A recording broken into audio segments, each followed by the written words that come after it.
the destroyer of worlds. Hello friends, और 21 जुलाई 2023 को Christopher Nolan की एक मूवी ओपेनहाइमर आने वाली है, या फिर जब तक आप इस वीडियो को देख रहे हो आ चुकी हो, जिसके चर्चे इन दिनों काफी ज्यादा चल रहे हैं, खास करके हमारे इंडिया में। आखिर क्यों? भगवत गीता अध्याय 11 श्लोक 32, कालोक्ष्मी लोकक्षायक ऋत प्रवृद्धो लोकान समाहर तुमिहा प्रवृत्ता ऋत पितवान ना भविष्यंति सर्वे वशिष्ठा प्रात्मयक्षु योद्धा। अर्थात मैं मृत्यु हूँ और पूरी दुनिया का विनाश करने वाला काल बनकर आया हूँ। इस वीडियो में भगवत गीता के श्लोक का रेफरेंस देने वाले महान शख्स हैं American scientist Julius Robert Oppenheimer, none other than the father of atomic bomb. लेकिन उन्होंने भगवत गीता के इस स्पेसिफिक श्लोक का रेफरेंस क्यों दिया, और उन्हें भगवत गीता के बारे में इतना सब कुछ कैसे पता? कैसे भगवत गीता ने उन्हें एटॉमिक बॉम्ब को लेकर इन्फ्लुएंस किया? जहां दूसरी तरफ क्रिस्टोफर नोलन, जो कि ओपेनहाइमर मूवी के डायरेक्टर हैं, आखिर क्यों उन्होंने भी पूरी भगवत गीता पढ़ी, जानेंगे इस वीडियो में। जूलियस रॉबर्ट ओपेनहाइमर, जिनका जन्म 22 अप्रैल 1904 में न्यूयॉर्क के एक छोटे से घर में हुआ था, जहां बचपन से ही रॉबर्ट ओपेनहाइमर काफी क्यूरियस रहा करते थे नए चीजों को जानने में। उनकी जिज्ञासा इतनी ज्यादा थी कि उन्होंने 3rd और 4th स्टैंडर्ड दोनों क्लासों को एक ही साल में पूरी कर ली थी, जहां पर 8th स्टैंडर्ड को उन्होंने सिर्फ 6 महीनों में कंप्लीट कर लिया था।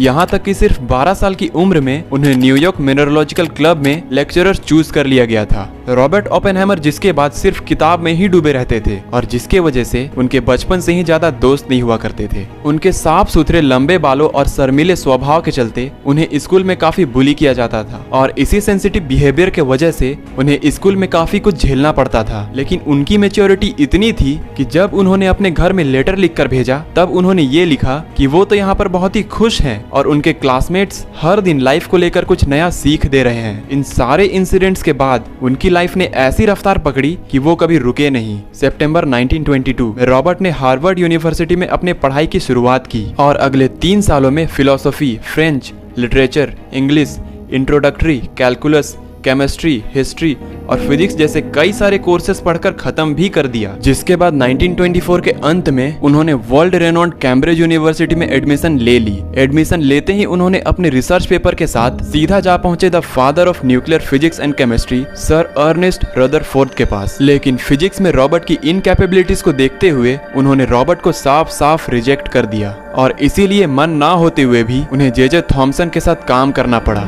ना चाहते हुए भी रॉबर्ट ने अपना काम बखूबी किया, और एंड में इलेक्ट्रॉन वेव्स को समझते समझते उनका क्वांटम मैकेनिक्स में भी इंटरेस्ट आने लग गया। और इसी वजह से जब ओपेनहाइमर ब्लैक होल्स के अराउंड आए, जब उन्होंने उस पर स्टडी करना शुरू किया, उसी दौरान आइंस्टाइन की रिलेटिविटी थ्योरी बार बार रिजेक्ट हुई, और उसी थ्योरी को यूज करके रॉबर्ट ने ये प्रूव किया कि यूनिवर्स में ब्लैक होल एग्जिस्ट करते हैं। और इसी रिसर्च ने सभी साइंटिस्टों को यूनिवर्स को देखने का एक नया नजरिया दे दिया। अब इतने कम उम्र में मिल रहे सक्सेस को देखकर सभी को ऐसे ही लग रहा था कि चीजें अच्छी चल रही है। लेकिन यहाँ पर बचपन का ट्रॉमा और इतने बड़े फिजिसिस्ट से मिला रिजेक्शन और मन चाहा काम ना करना, इन सभी चीजों ने रॉबर्ट को मेंटली डिस्टर्ब करना शुरू कर दिया था। यहाँ तक कि रॉबर्ट ने अपने दोस्त फार्गुसन को मारने की भी कोशिश की, लेकिन फार्गुसन समझ गया था कि रॉबर्ट के साथ कुछ बुरा हो रहा है, और इसीलिए फार्गुसन ने रॉबर्ट का साथ कभी नहीं छोड़ा। इन कंडीशन में होने के बावजूद भी स्टिल रॉबर्ट ने अपने काम पर कोई बाधा नहीं आने दिया। इनफैक्ट उन्होंने डिप्रेशन में ही हाइजेनबर्ग, यूजिन विग्नर, वोल्फगैंग पॉली और एनरिको फर्म्स जैसे बड़े बड़े साइंटिस्टों के साथ काम किया था। और इसी दौरान रॉबर्ट ने अपने करियर का one of the biggest achievement को हासिल किया, जो था उनका ओपेनहाइमर फिलिप्स प्रोसेस। रॉबर्ट के इस डिस्कवरी ने न्यूक्लियर फिजिक्स के फील्ड में बहुत ही इंपॉर्टेंट कंट्रीब्यूशन दे दिया था। लेकिन अब रॉबर्ट को सभी चीज काफी आसान लगने लगी थी, और वो बोर होने लगे थे, और इसीलिए खुद को इंटरटेन करने के लिए उन्होंने मिस्टिकल और क्रिप्टिकल चीजों की दुनिया में एंटर किया। तब उन्होंने देखा कि सबसे ज्यादा वाइड और डीप माइथोलॉजी हिंदू माइथोलॉजी है, और इसीलिए 1933 में बर्कली में उन्होंने संस्कृत सीखना भी शुरू कर दिया। उस दौरान उनके Sanskrit professor Arthur W Ryder ने उन्हें भगवत गीता पढ़ने की सलाह दी, और उनकी इसी सलाह ने आने वाले दिनों में रॉबर्ट को एक नई पहचान दी। रॉबर्ट को न्यूक्लियर फील्ड में मिल रहे सक्सेस को देख लेफ्टिनेंट जनरल लेस्ली ग्रोव्स ने वर्ल्ड वॉर 2 के दौरान मैनहट्टन प्रोजेक्ट को लीड करने के लिए रॉबर्ट को खास तौर पर चुना। जनरल को पता था रॉबर्ट अपने काम को लेकर बहुत ही पैशनेट और एम्बिशियस है। रॉबर्ट ने अपने स्किल और इंटेलिजेंस के मदद से एक ऐसा बॉम्ब बनाया जिसने दुनिया को हमेशा के लिए बदल के रख दिया। इनके इसी सक्सेस को ध्यान में रखते हुए इन्हें नाम दिया गया the father of atomic bomb. अब बॉम्ब तो तैयार था और वक्त था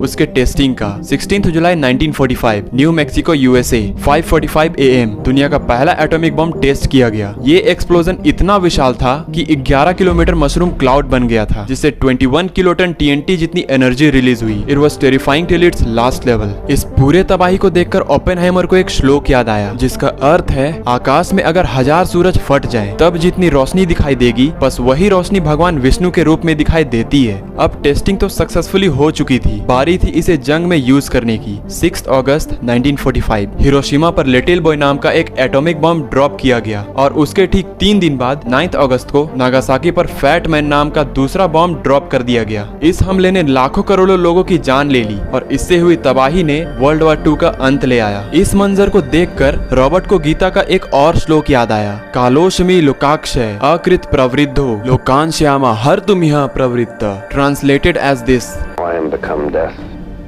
the destroyer of worlds. उन्होंने एक इंटरव्यू में कहा कि पहले उन्हें हाइड्रोजन बॉम्ब बनाने के लिए यूएस गवर्नमेंट ने कहा था, लेकिन उसके नुकसान को मद्देनजर रखते हुए उन्होंने मना कर दिया। लेकिन जब यूएस गवर्नमेंट ने उन्हें ये कहा कि अगर हम हमला नहीं करेंगे तो जापानीज हमें मार देंगे, तब रॉबर्ट ओपेनहाइमर को वो श्लोक याद आया कि जब अर्जुन कुरुक्षेत्र में अपने भाइयों के खिलाफ लड़ने से मना कर दिया था, तब श्री कृष्ण जी ने एक बात बताई थी कि ना चाहते हुए भी उसे ये जंग लड़ना ही पड़ेगा, क्योंकि यही अर्जुन का असली धर्म है। और यही सारा वो रीजन था जिसने क्रिस्टोफर नॉलन को भगवत गीता पढ़ने में मजबूर किया और ओपेनहाइमर जैसी मूवी को बनाने के लिए इंस्पायर किया। सो फ्रेंड्स, क्या आप जा रहे हो ओपेनहाइमर देखने या फिर देख लिया? कमेंट जरूर करना और ऐसे ही इंटरेस्टिंग वीडियोस के लिए चैनल को सब्सक्राइब और वीडियो को लाइक भी जरूर करना। Thank you.